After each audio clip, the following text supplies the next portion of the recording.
तं करुणामयं नमामि चिन्मयं देवं सद्गुरुं ब्रह्मविद्वरम्।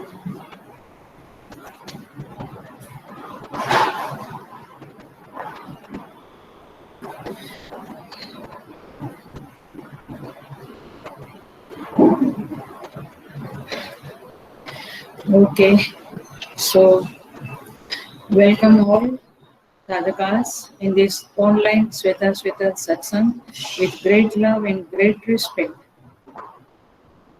So we are entering today in Dvitiya Adhyaya of Sweta Upanishad. द्वितीय अध्याय जो है वो ध्यान की प्रक्रिया जो पहले बताई है, ध्यान के लिए जो प्राणों का साधन पहले अध्याय में बताया और जो प्रश्न खड़ा किया था कि जगत का कारण क्या है, किम कारणम ब्रह्म, और उस जगत में हम कहाँ से आए हैं, किस कारण हम सुख दुख को भोग रहे हैं, कौन इसका शासन कर रहा है, इत्यादि प्रश्नों के उत्तर के बारे में प्रथम अध्याय में चर्चा की गई है ऋषियों के द्वारा। अब वहां पे ध्यान की महिमा बताई और ध्यान का उपाय बताया कि उस जीव जगत और ईश्वर को जानने का उपाय ध्यान है, अर्थात प्रारंभिक अवस्था में ध्यान है, बाद में तो तत्व ज्ञान है ही है, राइट। सीधा सीधा ध्यान से नहीं होगा। तो आत्मज्ञान की प्राप्ति के लिए अथवा इन प्रश्नों को हल करने के लिए ध्यान की बहुत आवश्यकता है, यह बताया। अब इस द्वितीय अध्याय में ध्यान की प्रक्रिया को बताने जा रहे हैं। क्या बताएंगे? ध्यान की प्रक्रिया, how to do the meditation. तो जो ध्यान प्रेमी लोग हैं उनके लिए ये चैप्टर बहुत ही इम्पोर्टेंट है और समझने लायक है। तो ध्यान की सिद्धि के लिए पहले 5 मंत्र जो है ये प्रार्थना के मंत्र है और छठे मंत्र में ध्यान की स्थिति का वर्णन किया है। How exactly the mind of a meditator is. और 7वें मंत्र में आदेश दिया है स्तुति माता ने कि आप ध्यान में लग जाओ, आप ध्यान करना शुरू करो। फिर 8वें मंत्र से लेकर 10वें मंत्र तक बताया गया है कि कैसे ध्यान में बैठना, एग्जैक्टली क्या करना, कैसा आसन होना, कैसे प्राणायाम करना, इत्यादि इत्यादि। 10वें मंत्र से लेकर एंड तक ये बताया है कि आपका साधन माने आपका ध्यान ठीक हो रहा है या नहीं, ये कैसे पहचाने। क्योंकि कई बार हमको लगता है कि I am doing very well, मेरा तो बहुत अच्छा चल रहा है, लेकिन साधक का साधन ठीक हो रहा है या नहीं, इस बात को ये 11वें मंत्र से लेकर 17 मंत्र तक बताया गया है। इस तरह से यह 1 से 17 मंत्र पूरा होता है, माने कि 1 से 17 मंत्र के अंदर ये बातें आती हैं। तो हम देखेंगे अभी प्रथम मंत्र और द्वितीय मंत्र हम चैंट करेंगे। आप लोग मेरे साथ चैंट करना। जिनके पास बुक नहीं आई है वे कोऑर्डिनेटर से फोन पे बात करना, how we can send it to you, अथवा आप किस प्रकार से प्राप्त कर सकते हैं, क्योंकि बुक जरूरी है, ग्रंथ हाथ में रहना जरूरी है। जो प्रथम मंत्र को हम चैंट करते हैं, 5 मंत्र प्रार्थना के हैं तो वेरी इजी है, लेकिन आज मैं थोड़ा बैकग्राउंड बनाऊंगी, बाद में प्रार्थना ही है। प्रथम मंत्र युञ्जानः प्रथमं मनः तत्त्वाय सविता धियः अग्निर्ज्योतिर्निचाय्य पृथिव्या अध्याभरत। फिर से एक बार बोलेंगे। युञ्जानः प्रथमं मनः तत्त्वाय सविता धियः अग्निर्ज्योतिर्निचाय पृथिव्या अद्या भरत।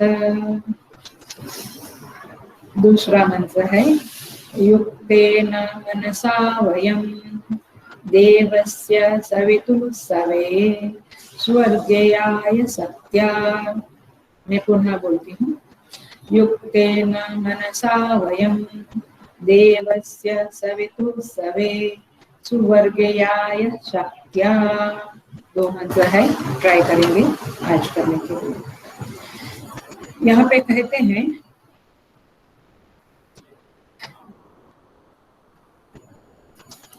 वैसे प्रश्न का उत्तर बोल दूं पहले। ब्रह्म जिज्ञासु किसे कहते हैं, माने उसकी पहचान क्या है? तो सारे आंसर आपके ठीक है। पिछले क्लास का प्रश्न ब्रह्म जिज्ञासा अथवा ब्रह्म जिज्ञासु, सारे आंसर ठीक है। लेकिन विजया कुलकर्णी का आंसर में जो एक पंक्ति है कठोपनिषद की, वरस्तु में वरणीय स एव, वरस्तु में वरणीय स एव। कठोपनिषद में ये यमराज नचिकेता यमराज को कहते हैं कि मुझे और कुछ नहीं चाहिए, मेरा वरणीय तो एक ही है और वह है आत्मा अथवा आत्मज्ञान, वही वर मुझे दीजिए आप, ऐसा वहां पे कहते हैं। तो ब्रह्म जिज्ञासा किसे कहते हैं कि जब आपकी फर्स्ट प्रायोरिटी भी आत्मज्ञान होवे, सेकंड प्रायोरिटी भी आत्मज्ञान हुए, थर्ड प्रायोरिटी भी आत्मज्ञान हुए। मतलब क्या हुआ? और कुछ है ही नहीं जीवन में, प्रखर वैराग्य होवे, तब जिज्ञासा प्रकट होती है। जिज्ञासा माने जानने की इच्छा, ब्रह्म को जानने की इच्छा। बट इसका मतलब है ब्रह्म को जाना तो आप ब्रह्म ही हो गए, अर्थात आपने अपने ब्रह्म स्वरूप को पहचान लिया। विवेक चूड़ामणि में कहते हैं कि जैसे आप जंगल में जा रहे हैं और जंगल में आग लगी है, आपकी चोटी में आग लग गई, आप उसे बुझाने के लिए कैसे पानी के लिए तड़पते हो, कैसे दौड़ते हो, इस तरह से जब आप ब्रह्म के लिए दौड़े, ब्रह्म के लिए तड़पे, तब आप ब्रह्म जिज्ञासु कह सकते हैं। पानी में डूबा हुआ व्यक्ति पानी से बाहर निकलने के लिए कैसे तड़पता है, वैसी आपकी तड़प होवे, तब आप ब्रह्म जिज्ञासु। किसके लिए? ब्रह्म के लिए, परमात्मा की प्राप्ति के लिए, तब आप ब्रह्म जिज्ञासु कहलाएंगे। Hari Om. So we go with the first mantra of Shvetashvet द्वितीय अध्याय। युञ्जानः माने अपने आप को जुड़ते हुए, स्वरूप में लगाते हुए। प्रथमं मनः तत्त्वाय सविता धियः अग्नेः ज्योतिः, अग्नेः ज्योतिः निचाय्य पृथिव्या अधि आभरत, अध्याभरत, अधि आभरत। सो प्रथमम माने यहाँ पे प्रार्थना है सविता देवता को। सविता देवता माने सूर्य भगवान को प्रार्थना है। सविता, सविता माने सूर्य भगवान अथवा सबको उत्पन्न करने वाला परमात्मा, दोनों तरह से हम देखेंगे। सविता माने सबको उत्पन्न करने वाला परमात्मा अथवा सूर्य भगवान।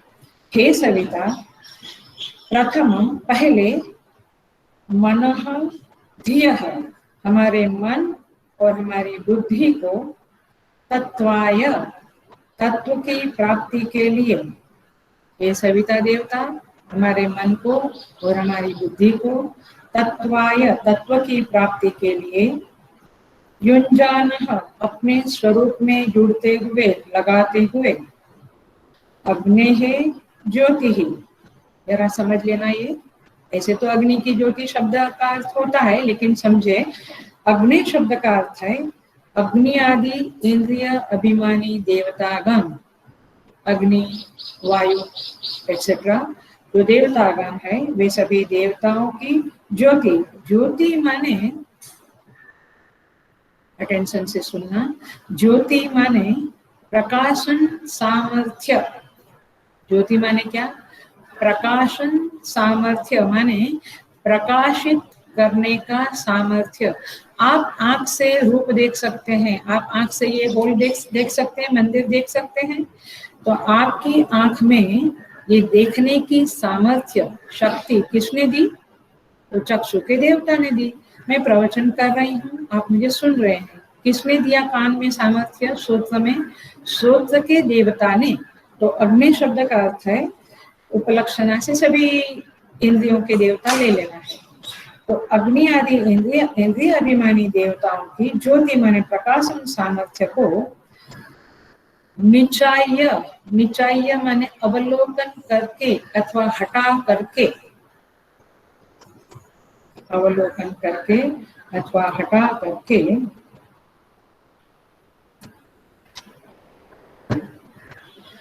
पृथिव्या, पृथिव्या माने पृथ्वी के पदार्थों से, पृथिव्या माने पृथ्वी के पार्थिव पदार्थों से, अधि, अधि माने ऊपर, अधि माने ऊपर, ऊपर है, ऊपर उठाकर आभरत हमारी इंद्रियों में स्थापित करें, हमारी इंद्रियों में स्थापित करें। क्या अर्थ हुआ?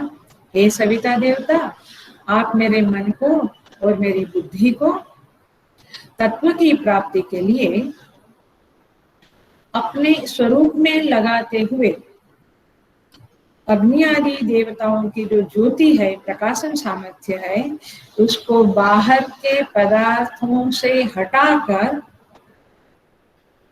आत्मा की ओर लावें।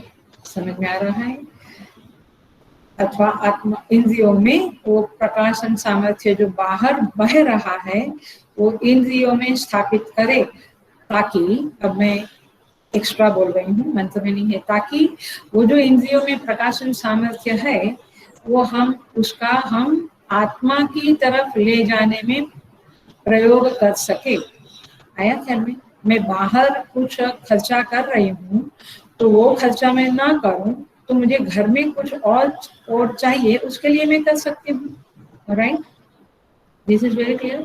वैसे ये जो बाहर मेरी इंद्रियां जा रही है विषयों में, वहां से है इंद्रियों के देवतागण, आप वहां से इंद्रियों में जो प्रकाशन सामर्थ्य, आप जो प्रकाशन सामर्थ्य दे रहे हैं वो प्रकाशन सामर्थ्य आप वहां से हटा दो, ताकि वो विषयों की ओर जा ही ना सके, और फिर उसको इंद्रियों में ही स्थापित करो, ताकि हम तत्वाय, तत्व की प्राप्ति के लिए फिर उस इंद्रियों के प्रकाशन सामर्थ्य को, माने इंद्रियों की सामर्थ्य को हम आत्मा में लगा सके, अंदर की ओर अंतर्मुखी हो सके। आप बाहर से इंद्रियों को हटाया नहीं तो अंतर्मुखी हो सकेंगे? हो सकेंगे? बाहर नहीं हटाया तो अंतर्मुखी हो सकेंगे?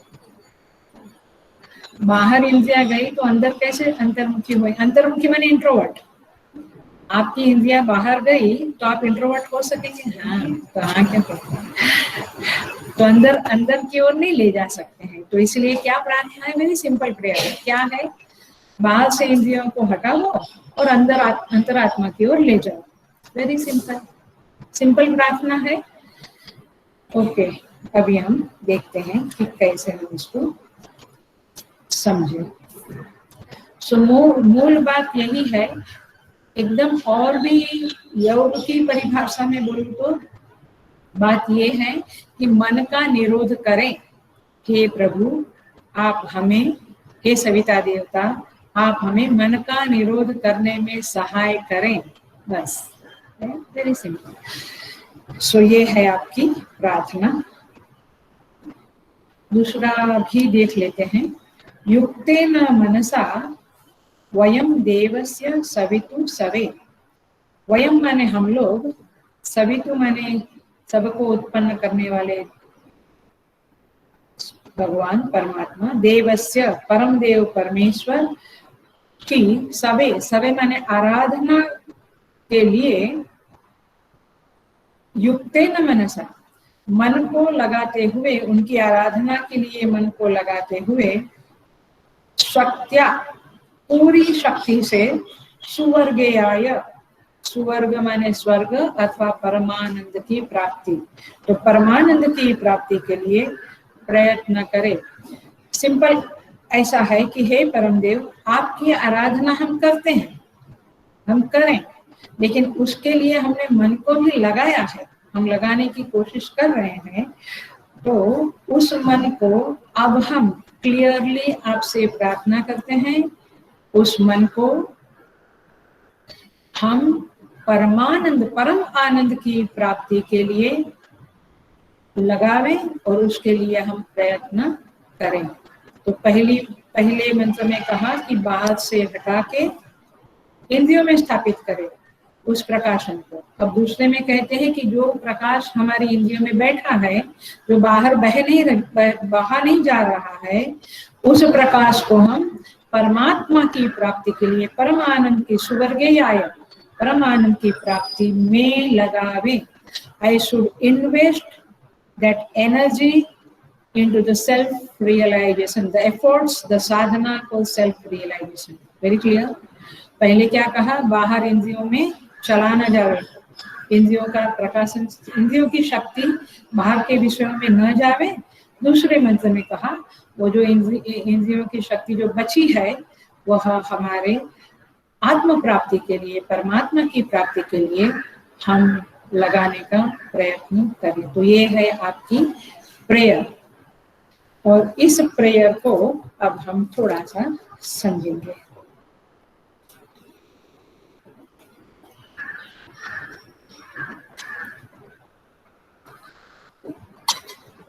आज का प्रश्न भी बता, महत्व जो भी समझो। So you will this week you will think upon, आप प्रार्थना के ऊपर मनन करेंगे। आपकी जितनी साधना में आप प्रार्थना करते हो वो क्यों करते हो, why you are praying, to whom you are praying, how you are praying, why you are praying, उसके ऊपर आप चिंतन करोगे और आप ग्रुप में डालोगे। सो मैं थोड़ा सा प्रकाश डालती हूँ, उसके बाद हम मंत्र में चले जाएंगे। प्रार्थना और स्तुति दो अलग अलग शब्द है कि एक ही शब्द है? दो अलग अलग शब्द है, क्योंकि स्तुति में परमेश्वर के गुणगान है, अच्छा जो भी देवता है, देवी है, गुणगान है, और प्रार्थना में हम उनका गुणगान तो करते हैं लेकिन मांग करते हैं। वी आर डिमांडिंग समथिंग, हम कुछ डिजायर उनके चरणों में रखते हैं। प्रकर्षेण अर्थ्यते इति प्रार्थना। अर्थ्यते, अर्थ्यते माने मांगना, जहाँ हम मांगते हैं वहां प्रार्थना कही जाती है, माने चाहना। तो प्रार्थी माने चाहने वाला और अर्थ माने चाहना। पुरुषार्थ शब्द है, पुरुषार्थ शब्द में पुरुषैहि अर्थ्यते इति पुरुषार्थ। पुरुष माने मनुष्य, क्या चाहता है, जो चाहता है उसे पुरुषार्थ कहते हैं। तो क्या चाहता है? धर्म, अर्थ, काम, मोक्ष, इसलिए इसको पुरुषार्थ कहते हैं। पुरुषैहि अर्थ्यते, पुरुष जो मांगता है, मनुष्य जो मांगता है, वो चार ही चीज मांगता है जीवन में, धर्म, अर्थ, काम, मोक्ष। तो आपकी गाड़ी मांगना, आपका बिल्डिंग मकान मांगना, ये सब क्या है? अर्थ। अर्थ आप कहे पूजा हुए मेरे हाथ से, जप हुए, ये धर्म। तो आप क्या चाहते हैं उसे कहते हैं पुरुषार्थ। लेकिन एक बात हम करें, मैं बार बार मेरे कांटेक्ट में आने वाले लोगों को हमेशा बोलती हूँ कि आप ऐसे ही जप ना करें, ऐसे ही पाठ ना करें, आप संकल्प करें, अवश्य संकल्प करें। क्योंकि जब हम संकल्प लेते हैं कि मैं चित्त शुद्धि के लिए ये प्रार्थना करता हूँ, अथवा हेल्थ के लिए, अथवा इसके लिए, उसके लिए, जो भी, तो उसमें थोड़ी गंभीरता आती है, इंटेंसिटी आती है। When you have a संकल्प, आपके अंदर वो इंटेंसिटी आती है, वो गंभीरता आती है, वो गहराई आती है। आप देखिए, आप अकेले रात को कहीं जा रहे हैं, थोड़ा लगता है कि डरावना है बाहर वातावरण, गाड़ी लेके जा रहे हैं, आप खुद ड्राइव कर रहे हैं, अकेले हैं, थोड़ा लगता है कि लेट हो गया ट्रैफिक की वजह से या जो भी है, सब कुछ सुनसान होने लगा, आप हनुमान चालीसा बोलते हैं। कैसे होता है वो? एकदम आतुरता से बोलते हैं, एकदम डिमांडिंग, एकदम अंदर से बोलते हैं। और आप रूटीन में पूजा में फटाफट बैठकर सुबह बोल लेते हैं, ख्याल में आता है। आप मृत्युंजय मंत्र बोलते हैं, कोई बीमार है रिलेटिव घर का या कोई भी बीमार या स्वयं के लिए, वो महामृत्युंजय मंत्र बोलना और ऐसे ही एक माला कर लेना, फर्क है ना। तो संकल्प जब आपके पास है वो अच्छे से वो प्रेयर होती है, इतना याद रखना, ये बहुत इंपॉर्टेंट पॉइंट है। और कई लोग मुझे खुद कहते हैं क्या जरूरत, हमें कुछ नहीं चाहिए। तुम्हें कुछ नहीं चाहिए तो तुम रियलाइज बीइंग हो गए हो, मुझे नमस्कार करना है आपको। फिर ऐसा नहीं होता है, मुझे कुछ नहीं चाहिए माने आपको वैसे कुछ नहीं चाहिए तो भी अंदर से छोटी छोटी इच्छाएं चलती रहती है। बेटर है कि आप कहो परमात्मा प्राप्ति चाहिए, लेट्स अ हायर गोल, अथवा चित्त शुद्धि चाहिए।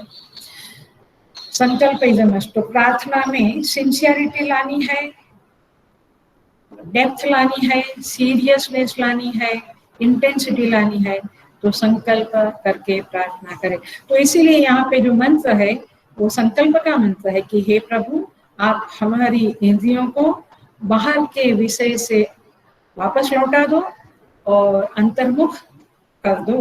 तो इस तरह से प्रेयर का एक बड़ा महत्व होता है। देखिए, प्रेयर तो आपको करनी पड़ती है, आप करते हो, क्योंकि देखना ये भी एक साइकोलॉजी है, आप अपने अंदर झांकना और समझना। क्योंकि आप माने मनुष्य जो जन्म मिला है वो पुण्य और पाप दोनों मिश्रित कर्मों का फल है, दैट इज पक्का। तो मिश्रित कर्मों का फल है, समझना ध्यान से। तो मिश्रित कर्म मिश्रित फल ही देगा, ठीक है। मिश्रित कर्म मिश्रित फल ही देगा। मिश्रित फल माने सुख दुख, सुख भी आएगा दुख भी आएगा। आपको दुख चाहिए, आपको विपरीत प्रतिकूल परिस्थिति चाहिए, नहीं चाहिए, तो आप चाहते हो क्या? अनुकूल परिस्थिति, सुख, और बुढ़ी बुढ़ी चाहते हो। और आती है दो प्रकार की परिस्थिति, प्रतिकूल भी अनुकूल भी, सुख भी दुख भी। अब आपको दुख नहीं चाहिए तो आप कर्म करते हो, वो एक उपाय है, कुछ कर्म करके उस परिस्थिति को दूर करके उस दुख को दूर करने की कोशिश करते हो। लेकिन प्रार्थना भी एक उपाय है जिसके कारण जो आपको मदद करेगा। कैसे मदद करेगा सुन लेना।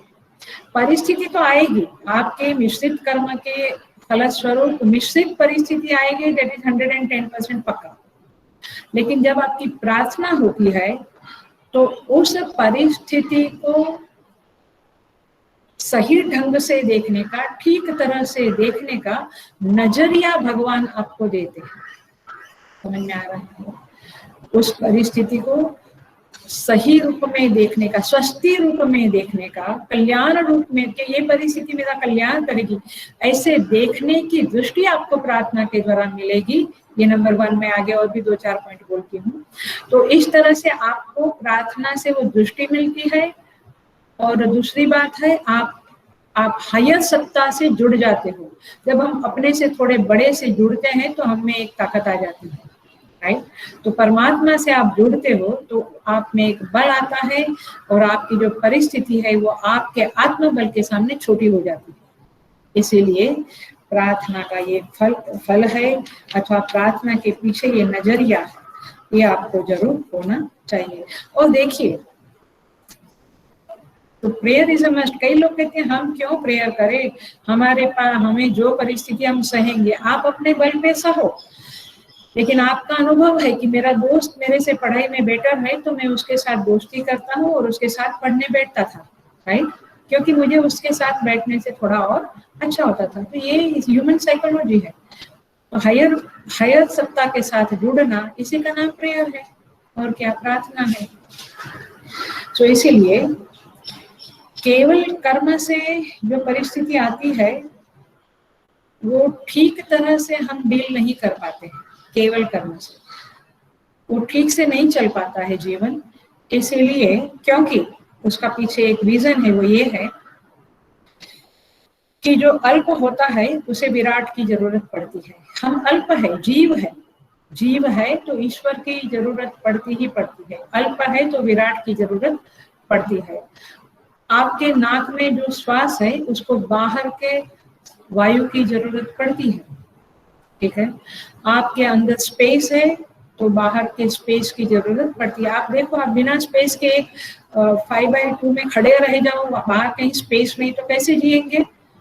अल्प को विराट की जरूरत पड़ती है, अज्ञानी को ज्ञानी की जरूरत पड़ती है। माने ही नीड्स, अज्ञानी है तो ज्ञानी की जरूरत होती ही है। अभावग्रस्त हो तो समृद्ध की जरूरत पड़ती है, निर्बल हो तो बलवान की जरूरत पड़ती है। तात्पर्य यह है कि हमें हायर पावर की जरूरत है, और इसीलिए उसको पुकारने का जो एक साधन है, उसकी हेल्प मांगने का और लेने का जो साधन है वह है प्रार्थना। इसलिए यहाँ पे ऋषि बहुत ही बुद्धिमान है और वह प्रार्थना करता है परमात्मा से, क्योंकि आपके जीवन में जो भी परिस्थिति आती है उसको आप जब हेल्पलेसनेस अनुभव करते हैं उसको दूर करने में, तब जब आप प्रभु से दिल से प्रार्थना करते हैं तो भगवान उस परिस्थिति में कुछ डाइल्यूशन अवश्य करते हैं, क्योंकि प्रार्थना भी एक मानसिक कर्म है और हर कर्म का फल होता है, वैसे प्रार्थना रूपी कर्म का भी फल ईश्वर देता है कि शायद उस परिस्थिति को आगे पीछे करें, या तो उसको डाइल्यूट करें, या उसको नष्ट भी कर सकते हैं। आपकी प्रार्थना में उतना बल है तो ये प्रारब्ध का जो आया हुआ परिस्थिति है, फल है, वो नष्ट भी होता है। क्योंकि एक फल आया, वो फल तो आएगा आपका, लेकिन उसको क्या बोलते हैं, काउंटर रिएक्ट करने वाला एक और कर्म आपने कर डाला, तो परमात्मा ने उसको खत्म भी किया अथवा डाइल्यूट किया इत्यादि। भावी मेट सके त्रिपुरारी, गोस्वामी जी रामचरितमानस में कहते हैं। तो तात्पर्य यह है कि प्रार्थना का बहुत महत्व है। मैं आगे जाती हूँ, मंत्र में प्रवेश करती हूँ।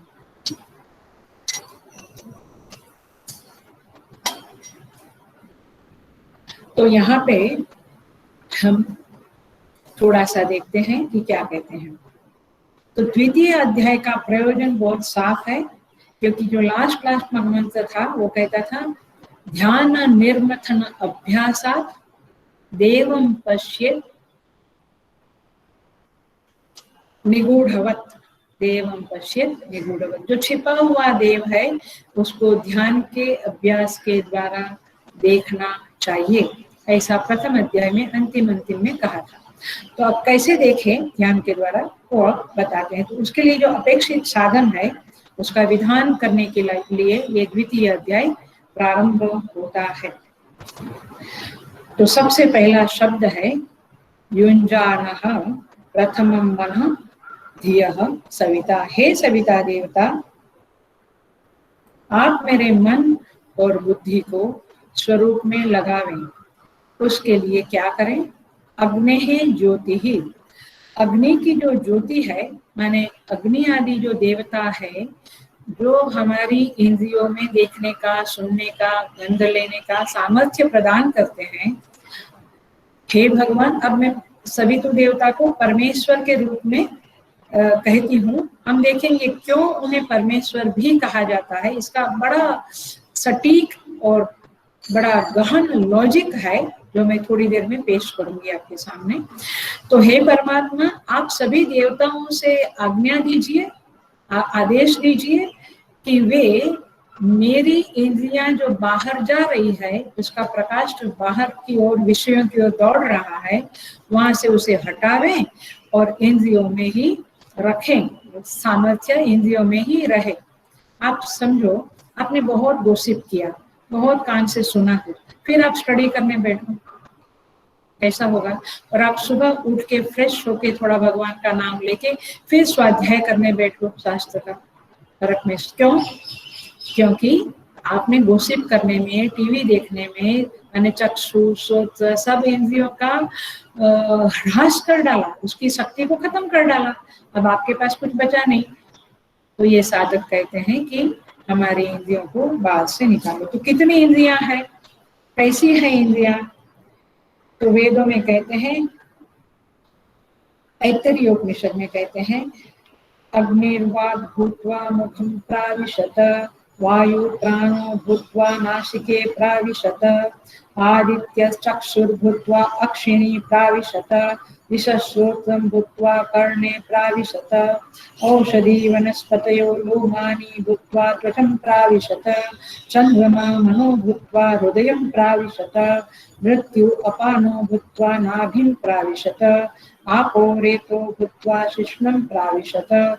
तात्पर्य ये है कि यहाँ पे कहते हैं कि ये सारे जो देवता है, जैसे आदित्य देवता आंख में प्रवेश करते हैं और फिर देखने का काम करते हैं, तो इसी तरह से सभी देवता अपनी अपनी इंद्रियों में, जो इंद्रियों के अभिमानी देवता है वो इंद्रियों में प्रवेश करके बैठते हैं और फिर इंद्रियों को प्रकाशन करते हैं। मैंने हम कहते हैं किसी को दिखता नहीं है, ब्लाइंड हो गए, क्यों? आपके डॉक्टर लोग हैं ना, ऑपरेशन करो, कुछ करो और किसी तरह से करो, देखना शुरू करवाओ, नहीं, वो देखने की सामर्थ्य कौन देता है? इंद्रियों के देवता। सुनने की सामर्थ्य चक्षु के, श्रोत्र के देवता। गंध की सामर्थ्य गंध घ्राण के देवता। बोलने की सामर्थ्य वाग देवता। हाथ से उठाने की, कई बार कहते हैं कि पैरालिसिस हो गया या उठा नहीं सकते, क्योंकि उस देवता की शक्ति चली गई, देवता ने अपना प्रकाशन सामर्थ्य को छीन लिया, खत्म कर डाला अथवा निकल गए देवता। तो इसीलिए चित्त के देवता वासुदेव, अहंकार के देवता रुद्र, सभी अपनी पर्सनालिटी में जो 5 कर्मेंद्रिया, 5 ज्ञानेंद्रिया और मन बुद्धि चित्त अहंकार, 14 फैकल्टीज जो है हमारे पास, उस फैकल्टी के देवता जब हमारे ऊपर अनुग्रह करते हैं तब हम उस फैकल्टी का उपयोग कर सकते हैं, अन्यथा नहीं कर सकते। हम कहेंगे हमने कसरत करके, एक्सरसाइज करके सब मजबूत किया, ठीक है मजबूत किया, लेकिन मूलतः दिया किसने? समझ में आता है? इस तरह से ये प्रार्थना है। अब देखिए उपनिषद में भी कहते हैं परांचिखानी व्यतमत स्वयंभू कठोपनिषद, परां तस्मात् परां पश्यति नान्तरात्मनि, क्योंकि परांचिखानी, ये इंद्रियां बाहर की ओर ही दौड़ती है, अंदर की ओर देखती ही नहीं है, इसलिए यहाँ पे स्पेशल प्रार्थना की गई है। ऋषि ऐसे ही प्रार्थना नहीं करता है, ऋषि जानता है कि ये तो स्वभाव से ही बाहर की ओर दौड़ती है, इसलिए ऋषि कहते हैं कि हे प्रभु, हे सविता देवता, हे सूर्य भगवान अथवा हे परमेश्वर, आप ये इंद्रियों को बाहर के पदार्थों से हटाकर तत्व ज्ञान के लिए मेरी इंद्रियों में ही वो प्रकाशन सामर्थ्य को, वो शक्ति को स्थापित करें। देखिए सूर्य भगवान की प्रार्थना हम किस मंत्र से करते हैं? सभी लोग जानते हैं, भूर्भुवस्वः तत्सवितुर्वरेण्यं भर्गो देवस्य धीमहि धियो यो नः प्रचोदयात्। उसमें कहते हैं धियो यो नः प्रचोदयात्। आपको ट्रांसलेशन तो पता ही होगा, ऐसा मैं मानती हूँ, लेकिन ठीक है मैं बताऊंगी थोड़ा। अभी हम आते हैं धियो यो नः प्रचोदयात्। धियो माने बुद्धि, अथवा बुद्धि के उपलक्षण से प्राणादि वगैरह इंद्रिया वगैरह भी होगा, वो भी है अर्थ, बट धिया माने बुद्धि भी है। धिया शब्द का बेसिकली बुद्धि अर्थ है, बट यहाँ मंत्र में इंद्रिया वगैरह भी है। तो धियो यो न प्रचोदयात, प्रचोदयात माने प्रेरित करें, यह माने उसे, जिसे, न माने हमें, न माने हमारी बुद्धि को वे सविता देवता प्रचोदित करें, अर्थात प्रेरित करें। क्या मीनिंग हुआ? हम बोलते भी हैं और मेरे ख्याल से हम कभी कभी पढ़ भी लेते हैं मीनिंग, और फिर हम कहते हैं हाँ ये तो बुद्धि को सूर्य भगवान प्रेरित करे। कहाँ प्रेरित करे, क्या प्रेरित करे? अरे बेटी, तो ये मंत्र का यहाँ पे अर्थ आएगा कि जो बाहर की ओर दौड़ रही है बुद्धि, मन, इंद्रियां, प्राण, उसको वहां से हटाकर अंतर्मुख, इंट्रोवर्ट होने की ओर प्रेरित करे। ये अर्थ है धियो यो न प्रचोदयात्। तो ये मंत्र जो है पहला मंत्र, वो इसी टुकड़े का एक्सपांशन है अथवा एक्सटेंशन है। पकड़ में आ रहा है? Everybody is getting? ठीक है। सो ये है धियो यो न प्रचोदयात्, माने जो अनात्म विषयों को हमारी इंद्रियां, मन पकड़ के रखते हैं, उस अनात्म विषयों से आत्मज्ञान की तरफ ले जावें, प्रेरित करे। भर्गो देवस्य धीमहि, तात्पर्य क्या है? भर्ग माने तेज, देवस्य उस परमात्मा का, उस सूर्य का। माने ये आध्यात्मिक सूर्य ऐसा नहीं समझना। देखिए, मैंने बहुत बार क्लासेस में कहा है और वेरी इंपॉर्टेंट बात है ये, आप फिर से रिफ्रेश करें अपने माइंड में कि यह जगत 3 सत्ता से बना है, अधिभौतिक, अधिदैविक, आध्यात्मिक। तो ये जो दिखने वाला सूर्य है, हमें जो दिखता है आकाश में, वह अधिभौतिक सूर्य है, उसके तेज की बात नहीं है यहाँ। और फिर वो गोला जो सूर्य का गोला है, उसको धारण करने वाला, जैसे ये मेरा शरीर है, ये शरीर अधिभौतिक है, लेकिन इस शरीर को धारण करने वाला जो मैं हूँ वो क्या बना? अधिदैविक। और फिर परमात्मा जो है वो आध्यात्मिक। तो सूर्य भगवान के 3 अर्थ होते हैं। गायत्री मंत्र में जो लोग भी गायत्री मंत्र करते हैं, ध्यान से सुने, समझे, नहीं करते हैं वे भी समझे, क्योंकि आप में अपने देवता के बारे में ये लागू पड़ेगा। तो आप सूर्य भगवान को संबोधित करते हुए ये माने संबोधित करते हुए ये मंत्र करें, माने सूर्य भगवान का ध्यान करते हुए ये मंत्र करें। चाहे आप गोला का ध्यान करें, चाहे आप उस सूर्य के गोले वाले जो अधिदेव है, उस देवता का, सूर्य देव का ध्यान करें। कैसे करें ये आपकी मर्जी है, आपका, अथवा शास्त्र में जैसे बताया है 7 घोड़े वाला रथ को लेकर सूर्य देव जा रहे हैं, आप जिसका भी ध्यान करना है करें। क्योंकि उपासना का और ध्यान का क्या सिद्धांत है? तज्जपः तदर्थ भावना। इसको ना भूलना, ये उपासना का मेन सिद्धांत है। उस मंत्र का जाप करो और जिस देव का मंत्र करते हो उसका ध्यान करो, चाहे उसके गुणों का ध्यान करो, उसकी लीलाओं का ध्यान करो, उसके रूप का ध्यान करो, उसकी बांसुरी का ध्यान करो, उसके धनुष्य का, आप जिसका ध्यान करो, बट रूप ध्यान इन मंत्र जप इज अ मस्ट। अर्थ भावनम, अथवा उसके गुणों का, अंतर्यामी सुहृदम सर्वभूतानाम, वो सुहृद है, वो निराकार है, वो अनंत है। आपको जो करना है बट करना पड़ेगा। यहाँ पे क्या कहते हैं, वो सूर्य जो है, वो सूर्य देव का भी आप गायत्री मंत्र करते हुए ध्यान कर सकते हैं, अथवा चित्त में उनको ला सकते हैं, अथवा उसी सूर्य भगवान को आप परमात्मा भी मान सकते हैं। कैसे? क्योंकि हमारा 15 चैप्टर ही कहता है, यदादित्यगतं तेजः जगद्भासयतेऽखिलं यच्चन्द्रमसि यच्चाग्नौ तत्तेजो विद्धि मामकम्। क्या कहते हैं गीता में भगवान कृष्ण? यदादित्यगतं तेजः, जो आदित्य में जो तेज है वो मेरा तेज है। यच्चन्द्रमसि यच्चाग्नौ, अग्नि में जो तेज है, तेज माने प्रकाश है, चंद्र में जो प्रकाश है, और जिसके कारण पूरा जगत भासित हो रहा है, वो सारा तेज तत्तेजो विद्धि मामकम, वो मेरा तेज है। तो इसीलिए अब आया, मैं जो थोड़ी देर पहले कहा कि मैं उसका मर्म बताऊंगी आपको कि वाई सूर्य भगवान इज अधिदेव ऑल्सो एंड अध्यात्म परमेश्वर ऑल्सो। क्यों? क्योंकि सूर्य में जो तेज है वो परमात्मा का है। तो आप किसको याद करें? आप सूर्य देव का मंत्र बोलते हैं तो किसको याद करें? इधर अधिदेव सूर्य को अथवा परमात्मा को, क्योंकि उसका तेज तो परमात्मा का है। भर्गो देवस्य धीमहि माने क्या? उस देव के तेज का हम मेडिटेट करते हैं, ध्यान करते हैं। धीमहि माने ध्यान करना, भर्गो देवस्य धीमहि, भर्ग माने तेज, देवस्य माने उस देव का, और धीमहि माने हम ध्यान करते हैं उस देव का, देव के तेज का हम ध्यान करते हैं। कौन सा तेज? क्यों देव के तेज का ध्यान करते हैं? फिर से यही श्वेताश्वेतक का ये 2य अध्याय का प्रथम मंत्र को जोड़ो। क्यों देव का ध्यान करते हैं? क्योंकि हमारी इंद्रियां जो बाहर की ओर जा रही है, उसको हम, उसका तेज को, उसके सामर्थ्य को हम बिखर न जाने दे, खर्च न होने दे, और इंद्रियों में ही बना रहे, और फिर हम उनको, उनका ध्यान करते हुए उनको हम अंतरात्मा की तरफ ले जावें।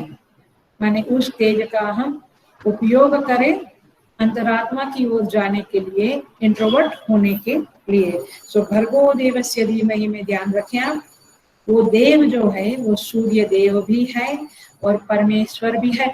इसलिए हे साधक, तुझे अपने आप को समझना होगा कि तू क्या कर रहा है।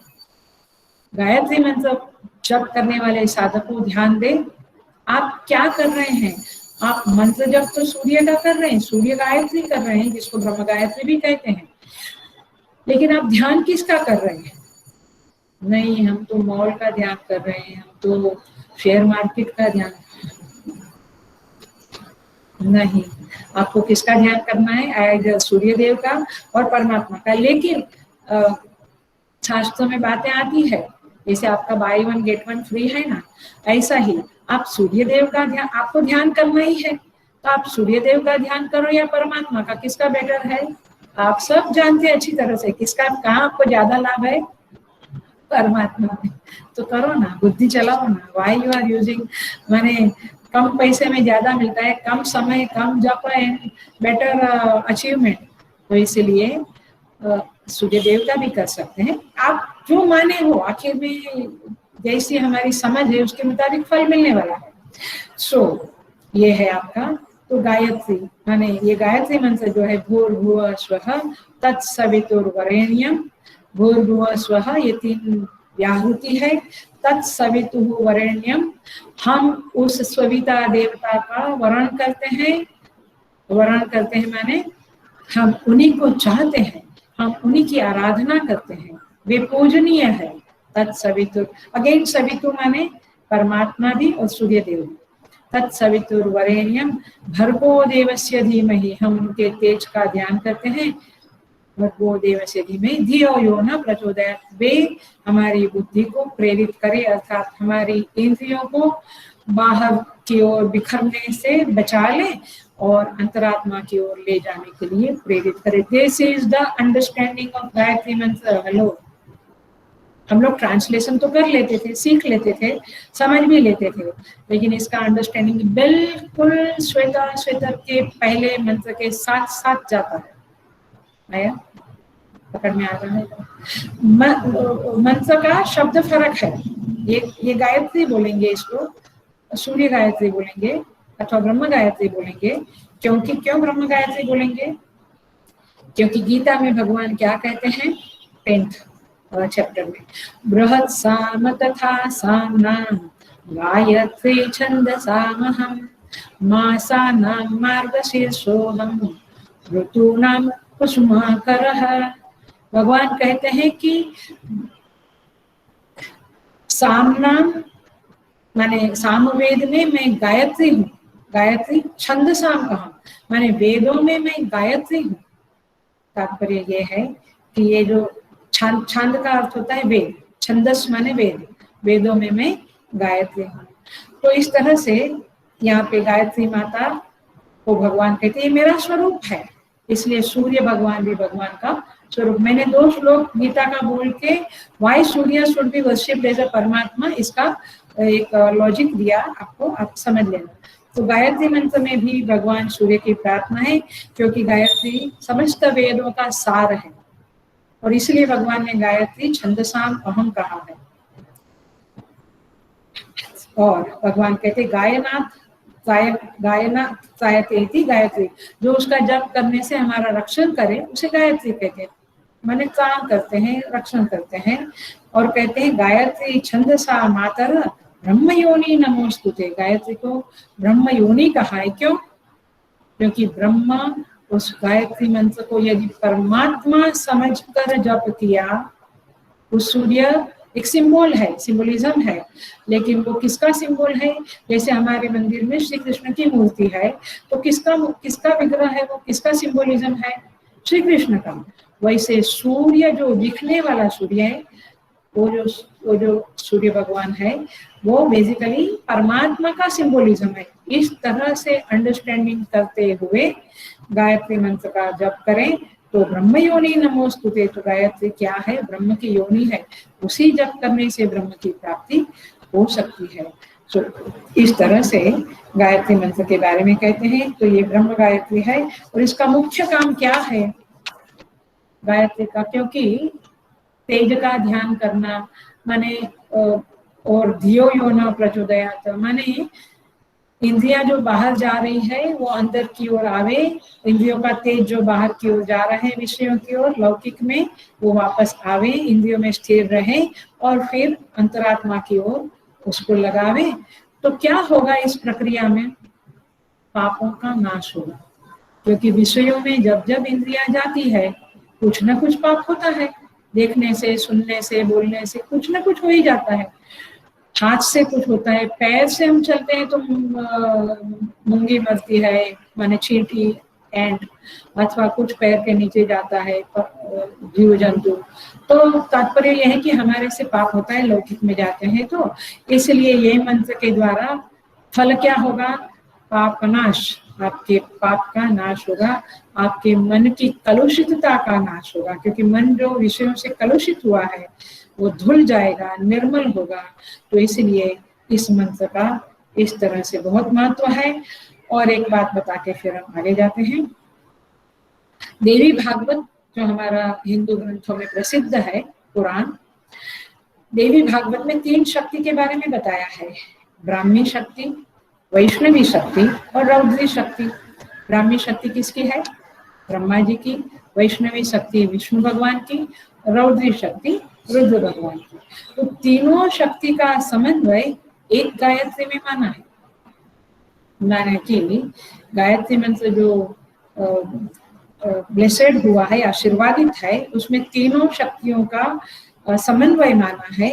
इसलिए एक गायत्री माता की उपासना से तीनों शक्ति की उपासना हो जाती है, सरस्वती, लक्ष्मी और दुर्गा की उपासना हो जाती है। इसलिए इस गायत्री मंत्र का इस सेंस में, इस अंडरस्टैंडिंग में, इस प्रकार से एनालिसिस करके आप समझकर जप करेंगे तो आपको बहुत ज्यादा लाभ होगा। कोई भी बात समझकर करने से बहुत लाभ होता है। सो इस तरह से हम देखें तो ये मंत्र मेरे ख्याल से आपको समझ में आया होगा। मूल बात तो छोटी सी है और वो आपने समझ ली कि बाहर से हम अंदर जाएं।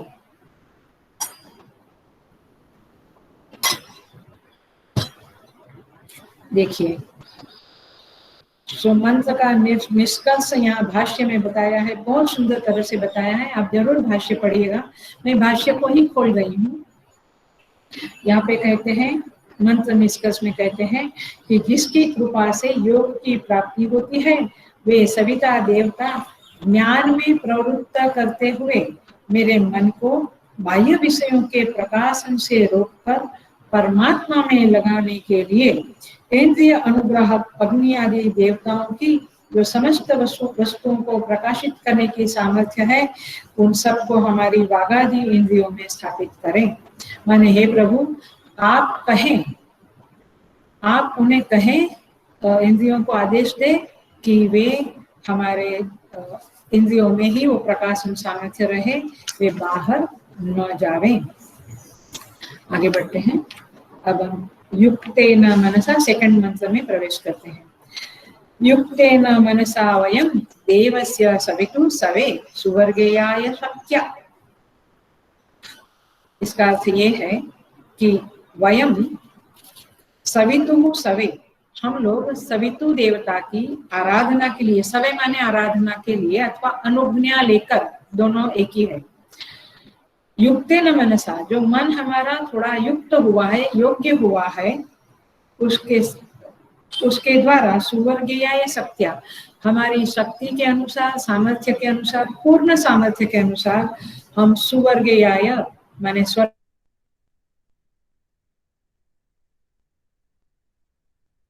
उपलक्षणा से लेना है, परम आनंद के लिए प्रयत्न करें।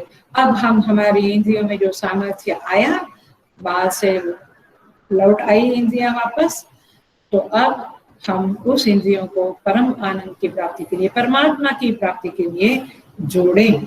यही इसका अर्थ है। देखिए, थोड़ा सा हम देखेंगे। अगेन मुझे सवितु शब्द का अर्थ आता है, सवितु माने सूर्य भगवान अथवा सूर्य गायत्री। तो देखो फिर से थोड़ा सा उसके ऊपर विचार करेंगे। ये युक्तेन मनसा का अर्थ आप पिछले अध्याय के मंत्र के साथ लेना, जो लास्ट मंत्र था, सत्य और तप, सत्येन तपसा, याद आता है? तो सत्य और तप का पालन करने वाले का मन युक्त होता है, ये पक्का करना। आप सत्य का पालन नहीं करते हैं, आप तपस नहीं करते हैं जीवन में, और आप कहें कि मेरा मन निरुद्ध नहीं होता है, मन स्टेडी नहीं होता है, नहीं होगा। जब बहुत लग्जरी होती है मन स्टेडी नहीं होगा, थोड़ा तपस होना चाहिए। तपस का मतलब मैंने समझाया था, फिर से कहती हूँ, तपस माने थोड़ा कष्ट देना अपने बुद्धि को, अपने मन को, अपने शरीर को। वो हमारा ऑलरेडी सब में तप का कष्ट चल ही रहा है, वो कष्ट तो परमात्मा का दिया हुआ है। आप स्वयं उसको अपने आप को कष्ट दो। कैसे? 5 माला करते हैं तो नक्की करो कि 7 माला करूंगा। किसको कष्ट हुआ? मन को बड़ा कष्ट हुआ, बोला अरे एक थोड़ी देर और कुछ व्हाट्सएप चैट करना था, व्हाट्सएप देखना था, यूट्यूब देखना था, 2 माला और, हाँ भैया 2 माला और करना। 3 टाइम खाना है, आज एक ही टाइम खाएंगे, अच्छा नहीं खाएंगे, उपवास करेंगे। ये थोड़ा कष्ट शरीर को, शरीर क्रेव करेगा, माइंड क्रेव करेगा, बॉडी क्रेव करेगी, चाहिए चाहिए चाहिए, नहीं देंगे, हम नहीं देंगे तुम्हें। ऐसा उसको सामदान दंड भेद से समझाकर आप इस तरह से थोड़ा तप करो। और सत्य का पालन तो बहुत जरूरी है। सत्य के बिना कोई साधना में प्रगति नहीं होती है, नहीं होती है, नहीं होती है। इसलिए शास्त्र सेल्फ रियलाइजेशन के लिए निकले हुए साधकों को ये 2 वैल्यू के ऊपर बहुत भार देता है शास्त्र। तो इस तरह से सत्य और तप को पालन करते हुए आप गायत्री मंत्र करें और फिर उस सूर्य देव का अथवा परमात्मा का ध्यान करें, समझ के द्वारा। जो एनालिसिस मैंने किया अभी, जो समझाया आचार्यों के द्वारा, समझकर उस तरह से करें। भर्गो देवस्य धीमहि धियो यो न प्रचोदयात् समझाया। अभी हम थोड़ा सा भूर्भुवः स्वः समझते हैं। इन 3 को व्याहृति कहते हैं। और मैं और एक प्रश्न डाल देती हूँ, व्याहृति माने क्या, समझाइए। ये दूसरा प्रश्न है। प्रार्थना का महत्व पहला प्रश्न था, और गायत्री मंत्र में जो, अथवा व्याहृति शब्द जो है, ये व्याहृति किसे कहते हैं? ये टेक्निकल वर्ड है वेदांत का, उपासना का ये प्रश्न है, व्याहृति। तो देखिए, भू भुवः सुवः, ये 3 व्याहृति है। और 3 व्याहृति माने यहाँ पे इसको 3 लोक करके हम समझ रहे हैं। व्याहृति माने लोक, ऐसा मैं नहीं कहती हूँ, आप ढूंढना है। बट भूलोक, भुवलोक, सुवलोक। भू माने पृथ्वी, भुव माने अंतरिक्ष, सुव माने स्वर्ग। ये आपको पता है, 3 लोक के बारे में पता है, पृथ्वी, अंतरिक्ष और स्वर्ग। तो देखिए, अब जो पृथ्वी है उसका सार क्या है? सार माने एसेंस। मैं व्याहृति समझा रही हूँ, मैंने ये 3 अक्षर जो है गायत्री मंत्र में उसको समझा रही हूँ। तो पृथ्वी का सार अग्नि है। क्यों? क्योंकि अग्नि है तो वर्षा है, अन्न पकता है, फूड डाइजेशन होता है हमारे शरीर में, माने अन्न पाचन होता है। तो इस तरह से अन्न की उत्पत्ति, वर्षा, पाचन वगैरह होता है। तो पृथ्वी में अग्नि तत्व को प्रधान माना है, तो अग्नि का सार, पृथ्वी का सार अग्नि है। भुवः, अंतरिक्ष माने भुवः। भुवः में क्या है? वायु है। और भुवः में कौन लोग रहते हैं? वहां पे वायु तत्व को प्रधान माना है, और वहां पे भूत प्रेत इत्यादि रहते हैं। जो जीव निकल गया वो अंतरिक्ष में घूमता है, फिर उसको जब ये मिलता है, अंतरिक्ष में घूमता है, या अच्छा जीव है तो पितृलोक में जाता है वगैरह वगैरह। तो वह जो है उसको अन्न तो नहीं मिलता है वहां पे, तो वो क्या खाता है? वो वायु पीता है और इस तरह से जीता है। तो इसीलिए अंतरिक्ष का जो सार है वो है वायु। और फिर स्वर्गलोक का जो सार है वह है सुवह। सुवह हमारे स्वर्गलोक, उसका सार है सूर्य। तो अग्नि, वायु और सूर्य देवता को भू भुव सुव का सार माना है, एसेंस माना है। तो सूर्य देव के आगे कितने लोग हैं? भू भुव सुव महाजन तप सत्यम। तो ये ऊपर के 4 लोग भी सूर्य के साथ कंसिडर करके सबका साथ सूर्य भगवान है। क्यों? सुन लीजिए, समझ लीजिए। और ये हम नहीं कहते हैं, ये शास्त्र कहता है, और शास्त्र की बातों में हम श्रद्धा रखें। जीव जब जाता है शरीर छोड़ के, कोई भी जीव, पशु पक्षी जंतु मनुष्य, जो भी जीव जब जाता है तो वो हमने देखा है कि या तो इस भूलोक में ही परिभ्रमण करता है, फिर भूलोक में ही वापस जन्म लेता है, चाहे नीच योनि में लेवे चाहे मनुष्य योनि में लेवे, लेकिन लेता है। अथवा कई पितृलोक में, ब्रह्मलोक में, फिर महाजन तप सत्य, इन लोगों में जैसी जैसी उसकी पुण्याई है वैसे वैसे वो ऊपर के लोक में जाता है। तो ऊपर के लोक का सारभूत सूर्य क्यों कहा? क्योंकि आपने पढ़ा होगा, आई थिंक मुंडक में पढ़िएगा, मतलब याद नहीं आ रहा है, प्रकाश भाई नहीं है, क्लास नहीं चल रहा है, नहीं तो प्रकाश भाई बोला होता है प्रकाश भाई। सो ऊपर के लोक में सूर्य की रश्मियां जो है वो हमें यही यही आइए आइए करके ले जाती है। और जिस लोक में हमारा क्या बोलते हैं बुकिंग हुआ है, परमेश्वर ने अथवा कर्मफल दाता ने जहाँ बुकिंग किया है, माने अपने को स्थान दिया है, वहां ये रश्मियां, सूर्य की रश्मियां जीव को उन उन लोक में ले जाती है। इसलिए सूर्य शब्द का जो सार है वो सूर्य है, आदित्य है, और उसकी रश्मियां उन लोक में जो जीव का आवागमन करना है, कब वापस उसको नीचे ले आना है पृथ्वी पे, कब ऊपर ले जाना है, वो सूर्य की रश्मियां करती है। इसलिए भू भुवः सुवः इस 3 व्याहृति करके बताया है। तो पृथ्वी में अग्नि, अंतरिक्ष में वायु और स्वर्ग में सूर्य भगवान, अथवा ऊपर के लोक में भी सूर्य भगवान को सार रूप माना। अब थोड़ा आगे, अग्नि में सार, मैं गायत्री मंत्र करने वालों को तो अच्छी तरह से समझा रही हूँ कि वे जब चैंट करते हैं तो उसे समझ के करना है, लेकिन इसी तरह से अन्य मंत्र करने वालों को, अन्य मंत्र जप करने वालों को भी इसी तरह से गहराई में समझकर मंत्र जाप करना है। प्लीज, हम कभी कभी करेंगे, क्योंकि ये पूरा श्वेताश्वतर उपनिषद में इसे ध्यान जप वगैरह आएगा, मैं आगे करूंगी। आज हम गायत्री मंत्र को पकड़ा है क्योंकि यहाँ सभी तो देवता को प्रार्थना है। अब अग्नि में पृथ्वी में अग्नि सारभूत है, अग्नि का सारभूत ऋग्वेद को माना है, वायु का सारभूत यजुर्वेद को माना है, सूर्य का सारभूत सामवेद को माना है। अग्नि का ऋग्वेद, वायु का यजुर्वेद और सूर्य का सामवेद को एसेंस माना है। तो 3 देवता 3 वेद। आप देखो, अब 3 जो वेद है और 3 व्याहृति हुई, भू भुव सुवः। अब भू माने सत्य, भुवः माने चित्त, और सुवः माने आनंद, क्योंकि सुवः माने स्वर्ग में आनंद है। भुवः शब्द का अर्थ है चित्त, चेतन। भाव्यति इति प्रकाशति इति भुवः, इसे प्रकाश करने वाला जो चेतन है वो भुवः। और भू माने पृथ्वी, सत्य। तो यहाँ पे भू भुव सुवः का अर्थ है सत्य, चित्त और आनंद, परमात्मा आया। क्योंकि ऋग्वेद, यजुर्वेद और सामवेद का एसेंस क्या है? ब्रह्मा, परमात्मा। और तो व्याहृति का अर्थ क्या हुआ?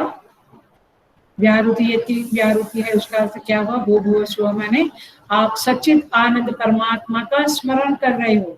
When you chant भू भुवः सुवः, you have to think of सत, चित, आनंद।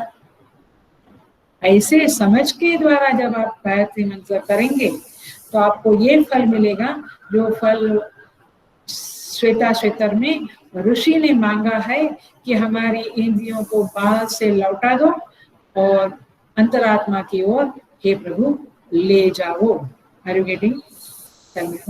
सो इस तरह से सविता देवता, तो इस तरह से यहाँ पे भू भुव सुवः का अर्थ होगा। और ये सविता दे तत्सवितुर्वरेण्यम, इस पंक्ति को मैं उठा रही हूँ। पहले धियो यो न प्रचोदयात किया, भर्गो देवस्य धीमहि किया, फिर भूर्भुवः स्वः किया। अब मैं उठा रही हूँ सतत सवितुर वरेण्यम। उस सविता देवता का हम वरण करते हैं, चाहे आप उस सविता देवता के पीछे जो अध्यात्म है, परमेश्वर है, उसका वरण करो या सूर्य देव का वरण करो। आप जैसे आपकी ताकत है उस तरह से आप करो। तो तत्सवितुर वरेण्यम, सवितु शब्द का अर्थ है सबको उत्पन्न करने वाला, क्योंकि सूर्य भगवान है तब तो अन्न उत्पन्न होता है, और अन्न उत्पन्न होता है तो अन्न मनुष्य खाता है। और ऐतरेय उपनिषद में बताया है कि अन्नात् वीर्यः, अन्न से वीर्य उत्पन्न होता है, फिर उससे संतति उत्पन्न होती है, मनुष्य उत्पन्न होता है। तो तात्पर्य ये है कि इस तरह से अन्न के कारण ही प्रजा का विस्तार होता है। तो इसलिए सूर्य को क्या बोला है, सूर्य भगवान को जगत प्रसूता, माने जगत को उत्पन्न करने वाला। तो ये है सविता शब्द। तो इसलिए जब आप कहते हैं तत्सवितुर वरेण्यम, तो जगत कर्ता, जगत भर्ता, जगत संभर्ता के रूप में परमेश्वर को याद करो, ध्यान करो, अथवा सूर्य भगवान का जो अधिदेव रूप है उसको ध्यान करो। तो इस तरह से क्या कहते हैं यहाँ मंत्र में, युक्तेन मनसा वयम देवस्य सवितु सोवेहे सुवर्गेयाय सत्या। तो देवस्य, उस देवता की आराधना के लिए, लास्ट वर्ड है, फिर पूरा करती हूँ मैं, सवितु देवता की आराधना करने के लिए। तो देव माने क्या, दिव्यति की देव, पकड़ लेना इस शब्द, क्योंकि बहुत बार हम कहते परम देव, देव, हे देवा, ऐसा मराठी में बोलते हैं। तो देव माने क्या, तो देव शब्द का अर्थ सिंपल संस्कृत में है पाणिनि के अनुसार, दिव्यति इति देवः, जो प्रकाश करे। प्रकाश करे माने जानने की सामर्थ्य, प्रकाशन का अर्थ होता है जानने की सामर्थ्य। इवन पहले हमने जो कहा कि इंद्रियों में प्रकाशन की सामर्थ्य है, माने क्या, रूप को जानने की सामर्थ्य, शब्द को जानने की सामर्थ्य, रस को जानने की, ये कड़वा है ये खट्टा है, रस को जानने की सामर्थ्य। ये सामर्थ्य जो है वो जानने की है, और उसी को बोलते हैं प्रकाशन करना। समझ में आ रहा है, जानना माने प्रकाशन करना, माने वो हमें हमारे चित्त में प्रकाशित करती है कि ये कड़वा है ये खट्टा है, स्पर्श क्या है, ये कठोर है ये कोमल है, तो जानने की सामर्थ्य। तो एक अर्थ तो ये हुआ। दूसरा अर्थ हम श्वेताक्षेत्र के द्वारा ही समझे, जहाँ पे कहते हैं एको देव सर्वभूतेषु गूढ़ः। वो देव वह है जो सारे भूतों में छिपा हुआ बैठा है। मैं तो जब मेरे दोस्त के साथ बात करता हूँ तो मुझे उसका फिगर दिखता है, उसके गुण दोष दिखते हैं, उसकी टैलेंट दिखती है, उसका पैसा दिखता है, इत्यादि इत्यादि। नहीं, देखना क्या है, देखने लायक तो वस्तु एक ही है, परमेश्वर। तो देव माने जो सारे भूतों में गूढ़ होकर छुपा हुआ बैठा है। एको देव सर्वभूतेषु गूढ़ः सर्वव्यापी। वो देव कैसा है, सर्वत्र विराजमान, सर्वत्र विद्यमान है। तो जब आप ये मंत्र बोलते हैं तब आपके चित्त में उस देव का यह रूप आना चाहिए कि वो सर्वत्र व्याप्त है। जब हम भगवान को यहाँ पे मंदिर में बोलते हैं, हे देवा, हे कोरोना से सगळ्यांना मुक्त करा, कोरोना से सबको मुक्त करो, तब आप देव माने क्या समझते हैं। यदि आप उस सर्वव्यापी देव को स्मरण करते हैं तो वो प्रार्थना मोर इफेक्टिव होगी, क्योंकि समझ के द्वारा किया गया कोई भी कर्म मच मोर इफेक्टिव होता है। सो सर्वव्यापी, सर्वभूतांतरात्मा, सारे भूतों की अंतरात्मा है वह। इसलिए किसी को जब हम छलते हैं, कपट करके कुछ बोलते हैं, जो मेरे अंदर बैठा हुआ देव है और उसके अंदर बैठा हुआ देव है, वो एक ही है, तो वो हंसता है, वो बोलता है अच्छा बच्चू, तू देखता नहीं है कि मैं इधर बैठा हूँ और तेरे मन में क्या है वो मैं समझता हूँ, तू क्या बोल रहा है वो भी मैं सुन रहा हूँ। इसीलिए तो साधना में हमारी प्रगति नहीं होती है, क्योंकि हम देव को सर्वभूतांतरात्मा के रूप में नहीं देखते, एक सिंपल एक मूर्ति अथवा एक विग्रह अथवा एक शरीर रूपधारी देखते हैं। सो कर्माध्यक्ष, वो देव कौन है, वो देव कर्माध्यक्ष है, कर्म का अध्यक्ष, प्रेसिडेंट है, मतलब कर्म फल देता है। कौन सा कर्म कब कितना किस जीव को कहाँ मिलेगा, उसका डिसीजन लेने वाला वो कर्माध्यक्ष है। वो इतना तो हमने कभी सोचा ही नहीं, देव शब्द में ये सारी बातें आती है, ये सारी बातें आती है। कर्माध्यक्ष सर्वभूताधिवास, सारे भूतों में, माने सर्वत्र, खाली जीवंत सत्ता में नहीं, चर सत्ता में नहीं, अचर सत्ता में भी, जड़ वर्ग में भी वो वास करता है।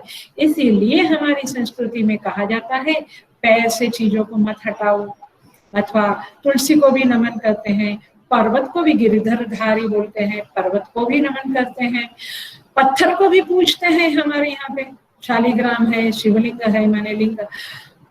तात्पर्य यह है कि ये ऋषि मुनियों ने ये उपासना पद्धतियां भी जो निकाली है वो सोच समझ के निकाली है, क्योंकि हमें बुद्धि नहीं है इसलिए हम कहते हैं कि ठीक है, ऐसा थोड़ा होता है, पत्थर है।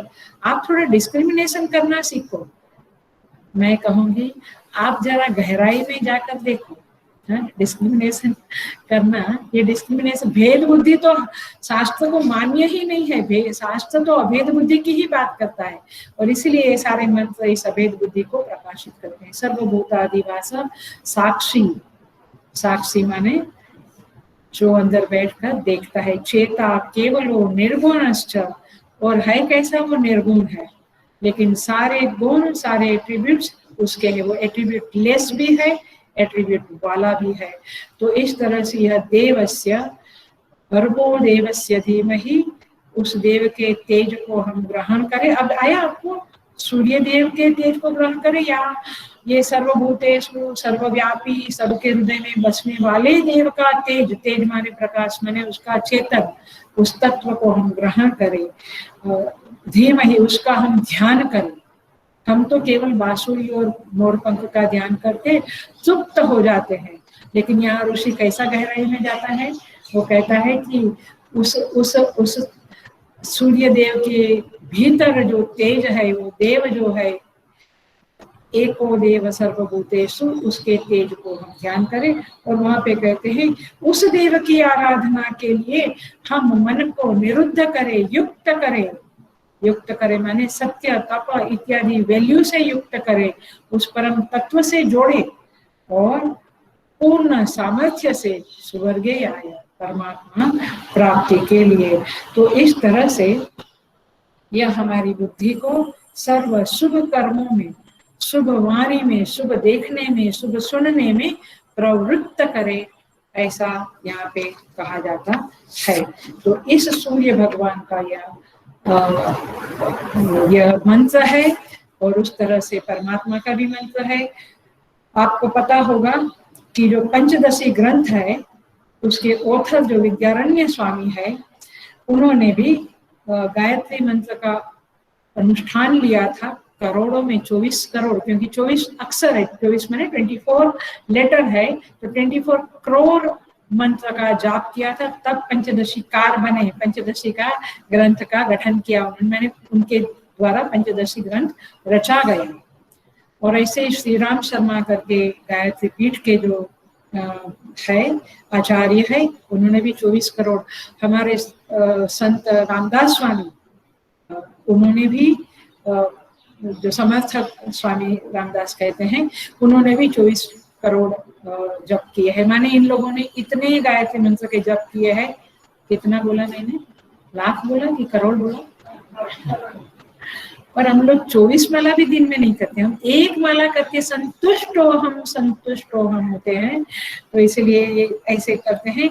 आगे के क्लास में कहेंगे कि और किसने हम पुराणों के एग्जाम्पल लेके, अभी तो मैंने अभी के वर्तमान के एग्जाम्पल लिए, पुराणों के एग्जाम्पल लेके भी हम समझेंगे कि ये मंत्र की क्या महिमा है, सूर्य देव की आराधना की क्या महिमा है। क्योंकि यहाँ पे मंत्र में सवितु शब्द लिखा है, इसलिए मैं सूर्य देव की आराधना बता रही हूँ। आगे हम सारी आराधनाओं के बारे में देखेंगे।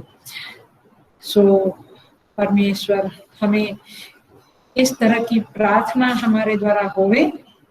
जगत के साधनों को मानते मानते मानते हमें थक जाना चाहिए, शायद हम थके भी हैं, इसलिए ऐसी प्रार्थना करें कि इंद्रियों को अब विषयों से लौटाकर अंतरात्मा की ओर डायरेक्ट करे प्रभु, यही प्रार्थना करते हुए सारे साधकों के ऊपर इस तरह से प्रभु दया करे, हम सब के ऊपर ऐसी प्रार्थना करते हुए इस प्रवचन को मैं विराम देती हूँ।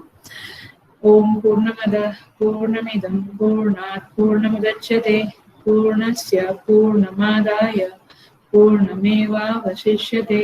ओम शांति शांति शांति। हरि ओम। श्री गुरुभ्यो नमः। हरि ओम।